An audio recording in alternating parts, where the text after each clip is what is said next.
Bonjour et bienvenue, voici notre tour d'horizon économique, géopolitique, sanitaire et boursier. Nous sommes le vendredi 10 décembre et pour comprendre comment tourne la planète finance, c'est sur la bourse au quotidien. Et nulle part ailleurs, l'épisode du jour s'intitulera L'inflation. Elle n'a pas atteint les 7%, et hop, on passe à autre chose. Ouais, ça fait même 48 heures que les marchés étaient en fait passés à autre chose. Il suffit de regarder un petit peu le comportement des T-bonds américains, on pouvait déjà prévoir que la publication des chiffres de l'inflation serait un non-événement. Bah, ça a été un non-événement. Inflation à 6,8%, au plus haut depuis juin 82. Bah oui, mais la bonne nouvelle, c'est que par rapport à octobre dernier, au lieu d'une progression séquentielle de plus 0,9, on n'a eu que plus 0,8. Sur l'inflation hors alimentation et énergie, alors signalons qu'il y a une hausse de 15% des prix des céréales, on a observé donc une progression de 0,5% en séquentiel, on attendait, ou on craignait plutôt, plus 0,6, et grâce à ça, on reste en dessous du seuil psychologique des 5%, à 4,9.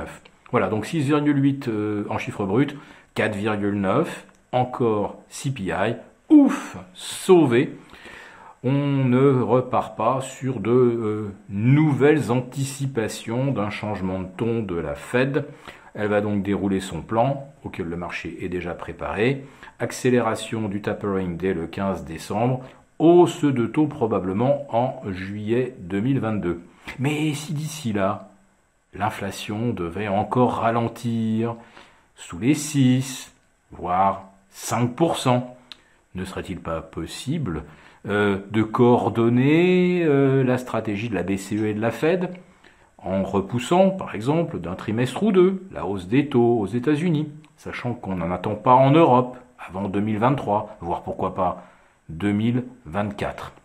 Le petit souci malgré tout, c'est que les taux réels actuellement sont à plus 500 points, ou plutôt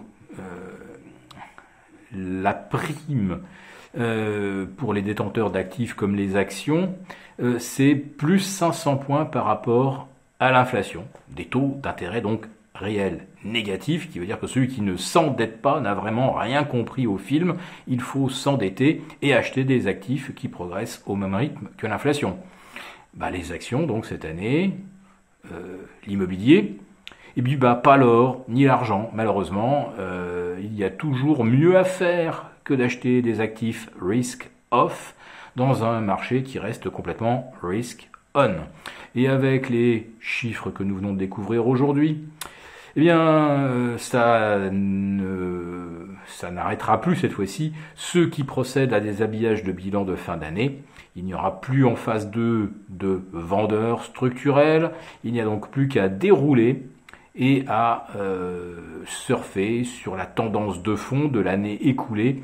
Donc je ne serais pas étonné qu'on revoie 30% de hausse du CAC rapidement, un CAC à 7100, un S&P au-delà des 4007, un Nasdaq revenu au-dessus des 16000, un Nasdaq qui a fortement chuté jeudi soir, mais pas à cause des technos, pas à cause des Qualcomm, des Nvidia et des Apple, non, à cause des labos.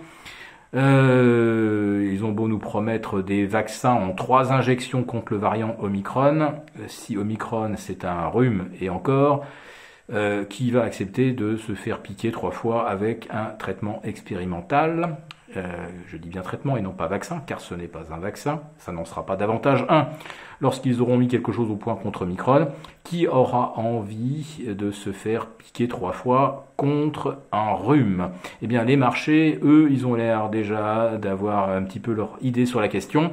BioNTech, Moderna, même Valneva, et tous les producteurs de vaccins, ceux qui sous-traitent également, ceux qui sont produits par Pfizer et Moderna, bref, tout le monde a joyeusement plongé jeudi soir sur le sentiment, effectivement, que la pandémie, elle est un petit peu terminée.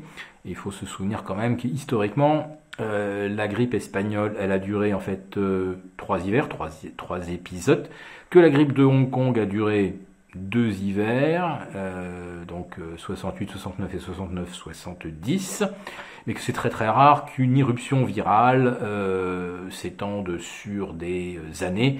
Évidemment, ça n'a rien à voir avec la grande peste.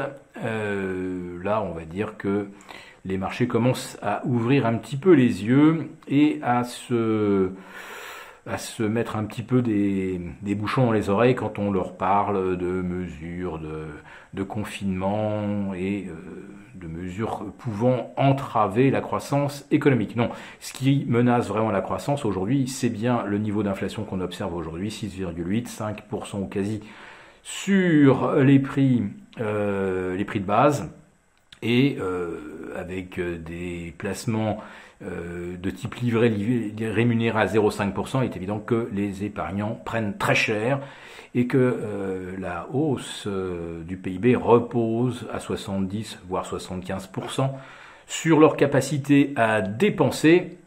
Et là, aux États-Unis, 6,8% d'inflation. En France, on nous avoue 3%. On sait à peu près tous que c'est plus 5%. Donc, on risque un sévère coup de frein en 2022. Et ça serait vraiment être extrêmement optimiste que d'espérer voir la France renouer avec ses niveaux de croissance de début 2020, même si le ministre de l'économie nous parle d'une croissance historique en 2021. On a déjà vu des plus 6, 6,3 de croissance en 1960, 1969, mais sans qu'on ait perdu 8% l'année précédente. On était à plus 6, après plus 5, et ça fait toute la différence.